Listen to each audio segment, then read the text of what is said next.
قصة الدجاجة اللي حلمت إنها بتطير. في يوم من الأيام كان فيه دجاجة بسيطة عايشة في مزرعة. كل يوم نفس الروتين، تصحى، تاكل، تبيض، وتتقفل عليها جوا القفص. لكن الدجاجة دي كانت مختلفة. كانت بتحلم، مش بتحلم بكوز ذرة ولا حفنة رز، كانت بتحلم بالطيران. والله كانت تقعد تبص للبط اللي بيعوم في البحيرة، وتشوف الطيور اللي بتطير فوق المزرعة وتقول: هو أنا ليه متخلقتش زيهم؟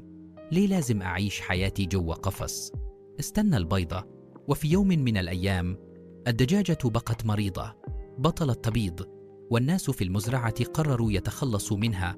رموها برا في البرية، في العالم الحقيقي، لوحدها. كانت الدنيا صعبة، برد، جوع، وحوش، لكن لأول مرة حست بالحرية.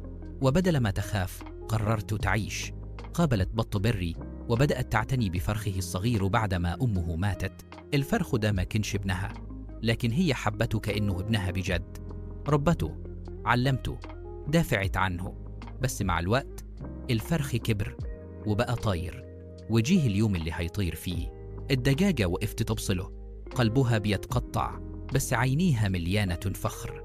وقالت له: أطير، دي حياتك. أنا عمري ما عرفت أطير، بس كفاية إني شفتك أنت بتطير. وماتت الدجاجة بعد كده في سلام، من غير ما تحقق حلمها، بس حققت حاجة أكبر. حبت، وضحت، وخلت حلمها يعيش في حد تاني. قصة الدجاجة اللي حلمت بالطيران مش مجرد حكاية عن طير، دي قصة عن الحرية، الأمومة، والتضحية، عن إنك ممكن متوصلش لحلمك بنفسك، بس تزرعه في حد تاني. أتمنى أن تكون القصة نالت أعجابكم واستفدت من الفيديو. متنساش تعمل لايك للفيديو والاشتراك في القناة. شكراً.